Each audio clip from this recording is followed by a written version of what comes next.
I think we're live. Hello, good morning, everyone. Welcome to this week's office hours here for GMass. It is Thursday, September 5th, 2024.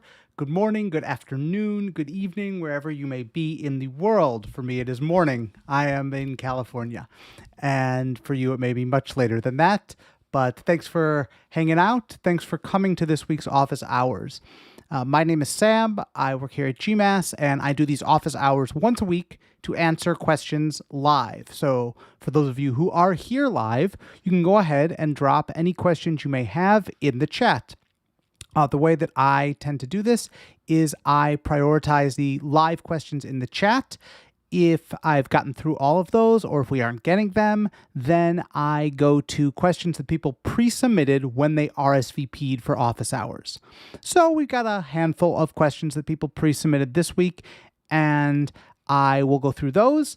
And if you have live questions or follow-ups to whatever I'm talking about, whatever it may be, you can go ahead, put those in the chat, and then I will address those and then get back to the pre-submitted questions. So let's see. No live questions yet, which is fine. I love answering them. Go ahead and ask them no matter what the question is. It's YouTube. It's anonymous. No one's going to judge. Don't worry. And in the interim, let me get to some of the questions that people pre-submitted this week. So let's see. We have, I accidentally made this column way too large, and now I can't see it in my spreadsheet. All right, those are those behind the scenes details everyone cares about. All right, I'm going to paste this in the chat. The first pre-submitted question was, I tried to edit a follow-up draft, but could not do it successfully. I understand. So I will go through right now the couple of ways that you can edit follow-up drafts in GMass, and we can help you try to figure out maybe where your problem went wrong. So let me get rid of my cool new background and go over to my screen sharing. All right, so what I'm going to do is I'm going to pull up a campaign that has a live campaign that has follow-ups, and then I'm going to show you how to edit both a plain text follow-up and a rich text follow-up because the process is different for those two things. So let me pull up. There was a campaign I saw. Yes, I was looking in advance and I found a campaign called Update for Librarians. I don't remember why I did this, what this was a demo of, but let me use this as my example. So this is just a basic campaign. Obviously, this is a fake campaign. This is all in my testing account. And going down to the follow-up section, you can see we have two stages of auto follow-ups here. One of those stages is a plain text message that I've just put in this box here. One of these is a rich text follow-up message that goes here. So let us address both of those. The first thing I like to do when I'm editing auto follow-ups is I like to pause my campaign. Now, I'd already paused this campaign, but that would be this yellow button right here. I always like to pause when I'm editing auto follow-ups. It just makes me feel like, okay, I'm going to make sure that no follow-up goes out when I'm in the middle of doing this to someone. It's unlikely, but it can happen. Pardon the construction noise. Sorry, there's a bit going on in my area right now. Hopefully that's not bothering anyone. And again, welcome. I see some new people here. So if you are here and you have questions, live questions, please go ahead and put them in the chat and I will get them. Right now, I'm just answering a pre-submitted question that was about editing auto follow-ups. So again, the first thing I like to do is I like to pause my campaign. The yellow button, this campaign was already paused. And then I can edit my auto follow-ups. So in order to edit a plain text auto follow-up, it's really as simple as just editing the plain text. Hey. And that would be editing that auto follow-up. Those are easy to edit. And then, of course, after you've edited it, make sure you save the changes and resume your campaign. Even if you didn't pause the campaign, you still need to save the changes. This is something that sometimes trips people up, is that you do need to make sure you always save the changes you're making to a campaign, a live campaign, or a campaign that's over that you're making post hoc changes to. You always want to make sure you save the changes to that campaign. That's very important. Let me see what else. Yes, sorry, I was getting a message from one of the members of the team. I thought maybe my stream had frozen. It actually hadn't, which is nice. Sometimes, for those of you who are frequent office hours visits, sometimes my screen streaming software gets a little frozen and behind, but we're good. All right, now let's talk about editing and a rich text follow-up. So these are a little different. So as you can see, in this one, I'm using a rich text follow-up. That's an external email file. So to edit that, I come over here and I click this pencil icon. That's the edit icon. And you can't see it because the mouse tooltips don't show up on the screen sharing, but this says when you mouse over it, it will say edit the selected message. So I will click on that and it loads my auto follow-up campaign. So here's my auto follow-up message. You can see the address here is AF-edit and then a string of identifiers. AF, auto follow-up, edit. So this is how you know you're editing an auto follow-up template. And let's say, instead of call me man, let's change that to call me please. Then, once I've edited my rich text follow-up, I hit the GMass button to commit it back into the system. So I'm going to hit the GMass button here. And that now GMass will process it and bring my new edited auto follow-up back into the system. But that is not the final step. So we're going to make sure it's all good. Again, come down here, come into the auto follow-ups. I'm going to refresh my auto follow-ups and then select one last try. And let's view it. And I don't know. It's not loading right now, but suffice to say, sorry, I'm having some weird internet stuff today too. Suffice to say that now I have edited that. And once again, I will come down here, I will click Save Changes, and then I can resume my campaign. Oh, there we go. It was just going slow. So let's go. That was called One Last Try. I believe One Last Try was it. And I swear it will load. Things are just running a little slow on my end here today. Then we can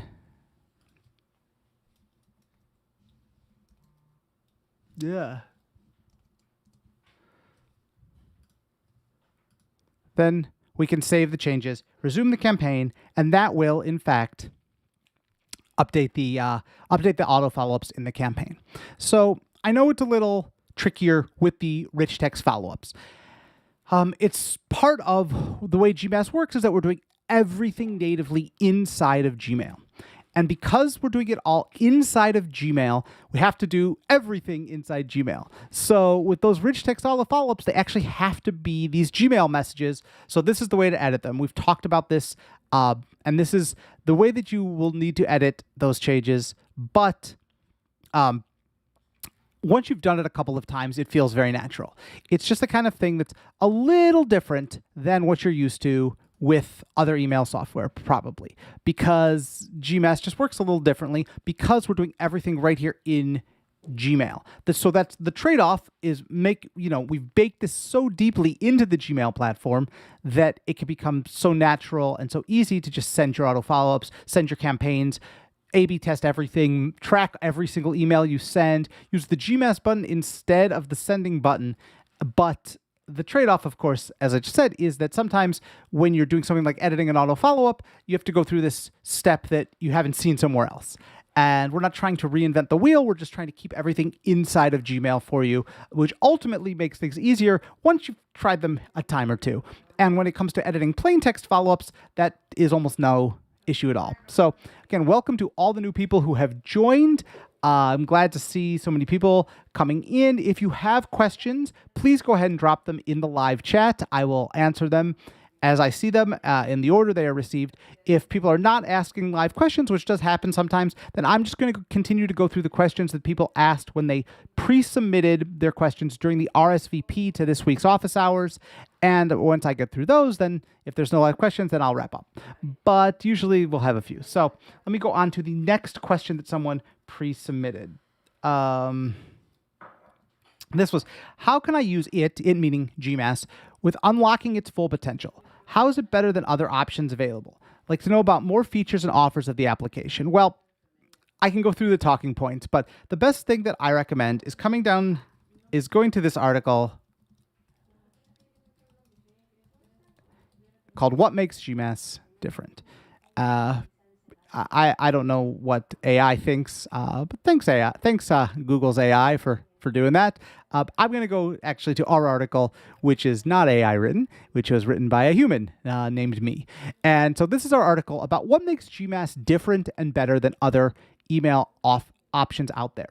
And if you read through this article, one, you'll see all the differences between GMass and the other platforms. Again, we're comparing to a lot of platforms because GMass has versatility that you're not seeing in other platforms. For instance, there are the traditional newsletter style tools like MailChimp, Constant Contact, Klaviyo for e-commerce or ActiveCampaign. Then there's sales engagement, cold outreach tools, Lemlist, Mailshake, Instantly, those guys. GMass does both. And so GMass really spans between those two, and it's probably the only email platform that's built out to this extent that can do both of those things, that you can use for cold email or opt-in email, newsletter type of outreach. You can use it for mail merge. You can use it, and you can sort of pivot back and forth between those. You can use it for mail tracking. You can use it for everything. And that's really what makes it unique and different. We like to say that GMass is the email platform for everyone else, right? Yes, there may be an email platform that hyper specializes in just the niche that you want to do. For instance, you have an e-commerce store and all you care about are sending out abandoned cart automations. Then you know what? You're going to find Klaviyo or some of the other e-commerce focused email platforms. But however, or let's say you're doing, you're a hardcore cold emailer and you just want to have 1 million inboxes sending 1 million messages to 1 million people a day, then, and you love what Instantly does there, we can do that, but you find that for everyone else, though, there is this GMass platform. And so go through this article. It will show you exactly what makes GMass different, and we like to think better than the other platforms out there. And additionally, this will walk you through so many of our unique features, and this will help you learn exactly what the GMass platform does and what you can really get out of it, because there are a lot of really cool features hidden inside of GMass that you just may not know about. And so getting through this article will help you. Another one that you may find helpful too as you're getting going is our Quick Start Guide. The GMass Quick Start Guide walks you through the setup, sending your first campaign, and then at the end of the Quick Start Guide, we have a whole list of other things you can do with GMass. So this links to all the guides. I've broken them down by categories here, so you can really see all the stuff you can do with GMass. And once you start digging in, you'll see some of the really cool, lesser-known features like triggered emails, like segmented campaigns, like delivery routes, whatever it may be. You'll see all of those. And then so this is what I recommend. And we have a live question, so I'm going to switch over to that because I'm wrapping up now. Hello, can I be an email marketer without any prior knowledge? Yes. I don't think that email marketing has a very low barrier of entry, right? Email marketing is not difficult. You can use it. You can get set up with email software like GMass or one of the others, or you can just kind of start sending from your own account and you can start email marketing. Now, there are 1 billion nuances and a lot will be learned with experience. I can tell you from my experience, both with cold email and email marketing, the first cold email campaign I ever sent, I made every mistake in the book. And the first email marketing campaign I ever sent got no replies. Here's why. When I sent both of those, I was following textbook instructions. I wrote my cold email campaign based on what everyone told me to do. And with my email marketing that I set up all the automations that everyone told me to set up. And what I learned is that those don't work for everyone. Those are the averages. Those are the common theories behind these things. But it was an important place to start, but then I had to quickly learn and pay attention to what worked with the audience who I was trying to sell to and adjust accordingly. And once I started experimenting and figuring that out and really paying attention and continuing to try different things and seeing what resonated and what worked, I had significantly more success. So what I would say is yes, even if you have no experience, you can do email marketing. However, what I would recommend is get started. It is really, really easy to read all the theory like I did. When I started these things, I had read all of the theory. You want a little of the theory, but you can get overwhelmed and you can go down rabbit holes, and if you're trying to send cold emails, you can go onto various Facebook groups or read people, Reddit or whatever it may be, and you will get overwhelmed with the amount of things people are telling you you have to do and that you must do. And really, what you must do is get started and start learning what works and what doesn't work with your target audience. So what I always recommend for anyone starting any new discipline is pick one guide from someone you trust. Follow that guide. Use that. And then as you get better, then you can start doing the million other little things that everyone else recommends. And most importantly, you can start refining based around what works for you. So even though you have no experience now, the fastest way to get experience is to just jump in the pool. So that's what I would recommend. Yes, you can get started with email marketing if you have no experience. Email marketing, whether that's opt-in emails like newsletters or with cold email campaigns. But pick a trusted source to get a guide to follow to get started, and then refine from there. It is unlikely that you will have blow-away success from the very first thing you send. That's because pretty much no one does. If it were that easy, then literally everyone would do it. Sometimes it feels like everyone's doing it, but I see tons of campaigns. I work with people every single day. I am the biggest student of this. I'm on all the message boards. I'm on Reddit all the time. I'm in a ton of Facebook groups. I'm following this. I'm in Slack groups. I'm following this deeply. And everybody is trying different things. Everyone is working on it. So just know that it's going to take a little time and effort. But as you get better at this and you start to figure out what matters and what doesn't matter, what works with your audience, what's effective for you, if you've heard of the 80-20 principle, what are 80% activities versus 20% activities? Because a lot of the recommendations you're going to get are 20% activities, if that. In other words, they are not making a tangible impact on your success, or they're not making a very big one, whereas you would be much better spent your time. For instance, let me give you an example with cold email. People go crazy over their cold email settings, right? And I'm not talking about things like setting up SPF or DKIM or DMARC. Again, that can be very intimidating to a beginner. So don't even, if you're sending through Gmail, don't stress too much over that. But things like whether they should use spin tags to spin the content of everyone, or if they should use AI to write personalized openers based on the AI looking up a contact's LinkedIn profile and writing a message to them. These are 20% activities. 80% activities would be doing a better job on prospecting and finding prospects who are genuinely going to be interested in your offer because you are solving an immediate pain point of them. And an 80% activity would be refining your email template to get it to the point where you are using as few words as you need to get the message across and to intrigue someone into replying to you and starting that dialogue and getting towards making that connection. 20% activities are all the other little gimmicks that people do, and they love gimmicks. Cold emailers, and that's because a lot of these cold emailers, by the way, are at that point where they've dialed in all the big stuff, and now they have time to do the little stuff to just push it, get that even little extra bit of advantage, that little extra bit of edge. I think when you're starting out, that's not what's important. What's important is not getting overwhelmed and just getting started, because experience is a better teacher than reading about all of this stuff over and over. And I say that as someone who's written so much of the stuff that people are reading about this. But it's just so easy to get overwhelmed and so easy to overthink the process before you get started that diving in with a few pieces of good advice and knowing and understanding that this is a complicated discipline, that there is competition, but that a lot of people aren't doing it that great.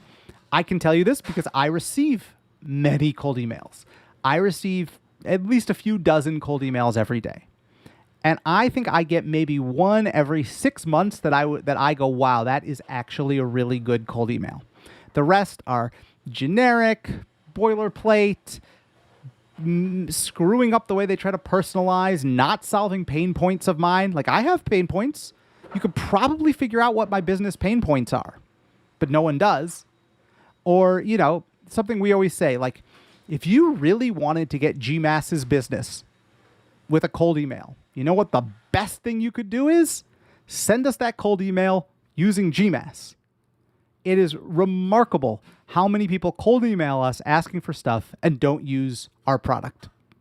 I don't know. Like, my analogy is like, if I was going to interview with Tesla and I was going to interview with Elon Musk and I showed up driving, an electric BMW, and he saw that, would he be interested in talking to me versus if I drove up and parked my Tesla in the parking lot? He's going to give me a lot more of the time of day for the latter. Anyway, that's a little bit of a tangent, but it's, again, it all speaks to refining your pitch, knowing your audience, and ultimately those are what's going to lead to the most success. So I hope that helps. That's the very long version of the answer, which is yes. You can do this without prior knowledge. Pick one guide, get started, be ready to learn, and be ready to experiment and grow. So I hope that helps. All right, let us go back. Again, welcome to anyone who's new here. Go ahead and drop your live questions in the chat if you have them. Otherwise, I have a couple more from people who RSVP'd in advance that I'm going to answer now. Let's see. Let me go through the spreadsheet.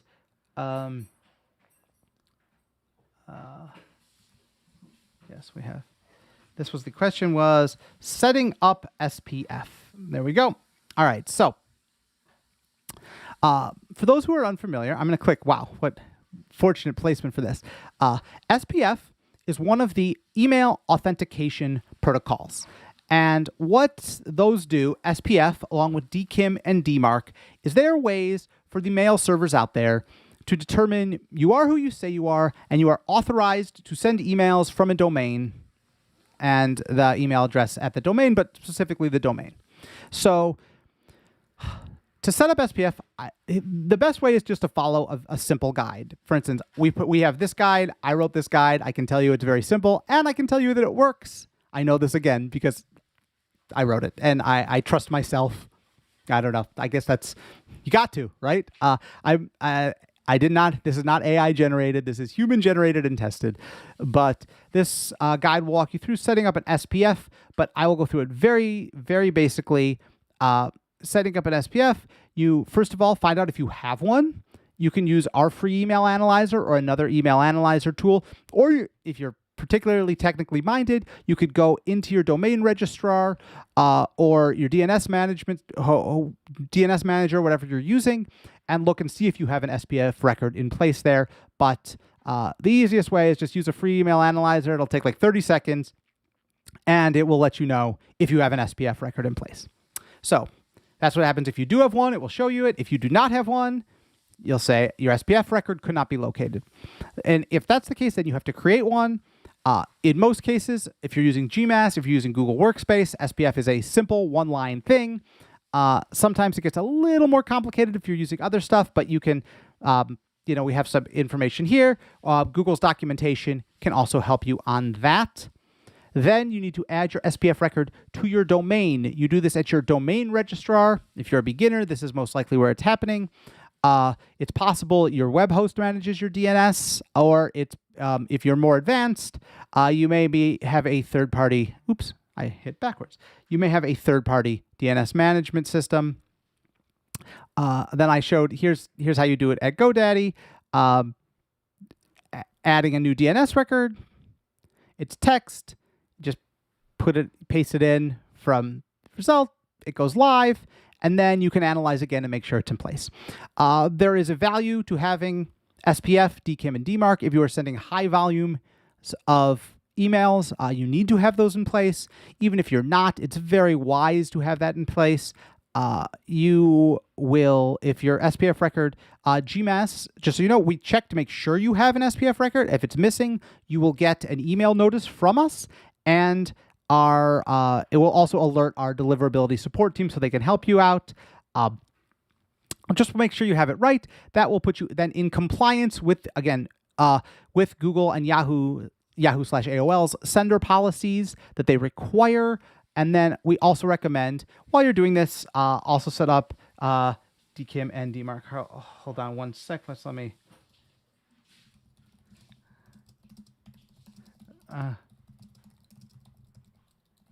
Just send a quick message. And yeah, so that is how you do SPF. And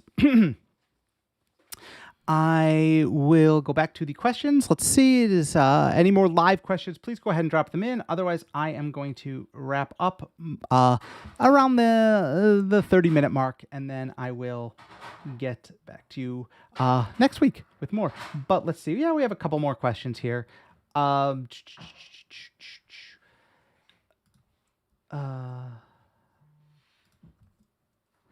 This is called opt-in email marketing newsletters. Right. So a lot of what we talk about, what I've talked about here is cold email, right? And, but there is a difference between cold email, which are emails you send to people who have a legitimate business interest, versus opt-in emails. Well, that is the sort of traditional email marketing where someone has opted in on a website through a web form, and in those cases, they can, they've opted in through a web form. So then they've said they want to receive email from you. And then you're sending things like newsletters and other things that the marketing emails that they've specifically asked for. So you can use GMass for both of these things. With opt-in emails, you have some extra options with GMass. One of them is that you can send those through you can send those through our SMTP server. So let me pull this up. We have an in-house SMTP server. So basically and here's the application. So what this means is if you're sending a higher volume of emails, I believe my screen froze. So let me fix the screen. Give me one moment to fix the screen. You are sending opt-in emails. You can apply to use our SMTP server, which allows you to break Gmail's limits, and you don't have to set up your own SMTP server. But basically, it works the same way. All right, let's see. Amy is threatening to sue us. We're not getting a response from our support team. GMass does not ruin deliverability, I can assure you. I'm not sure why the support team has not responded. I don't know when you submitted your support ticket, but we do respond to every support ticket that comes in. So you could talk to them. I am not able to look into specific accounts nor issue refunds from the live office hours. However, I can assure you that the support team will look into it if they haven't already. And this is actually a good chance to address what GMass and deliverability and what we do versus what you do. So this is not a popular answer about deliverability that we have to give, but in most cases, deliverability largely comes down to the individual senders. And there are some things we can do, but it's not a ton, unfortunately. So much of deliverability comes down to a few factors. That is your reputation, your IP reputation, and your domain and email address reputation, along with what you're getting on your campaigns. For instance, if you start sending thousands and thousands of emails from an email address every day, let's say with a brand new domain, a brand new email address, those are going to go to spam. Likewise, if you are sending emails that are technically spam, those are going to go to spam also. Google is not trying to deliver everything to spam. Google is trying to surface emails that people want. So if you send a cold email campaign and it's targeted and you get engagement, whether that's opens, replies, your next campaign is going to have more of your emails going to people's inboxes because you've now sent the signal to Google that people actually want what you're sending. There is very little way to make spam not be treated like spam. Spam filters are getting more intelligent, and so a lot of it comes down to what you're sending and your reputation as a sender. Now, there are some things that we do at GMass that we do to try to help your deliverability and that we can do to help deliverability. One is we send through Gmail's API. We don't send through an IMAP connection to Gmail, and we send directly through the Gmail API. This is very helpful. And the fact that we're sending through Gmail servers for you. We're not sending through our own servers. It's going through the Gmail servers. So as long as you're keeping up your reputation on your end, it should be helpful. Other things we do.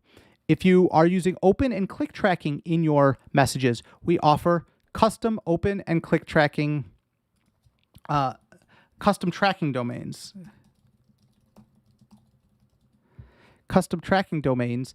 And these will allow you to make sure that your reputation is your own. And we add an SSL certificate to this. This is something that very few email service providers do. I highly recommend looking into custom tracking domains. GMass offers a tool called Spam Solver, which is right here. And if you click on Spam Solver before you send your campaigns, GMass will actually tell you GMass will actually send your campaign to about 20 of our owned inboxes, and we'll see how many it actually goes to spam in and how many it goes to the inbox. And then we'll give you tips and deliverability tips and let you re-experiment to try to avoid spam. GMass offers free email verification, where we'll verify each email address before you send to reduce bounces. We're doing a lot of little things on our end. Even with images, GMass, because we're sending natively through Gmail, you can use embedded images, which are actually a little bit of a deliverability booster there too.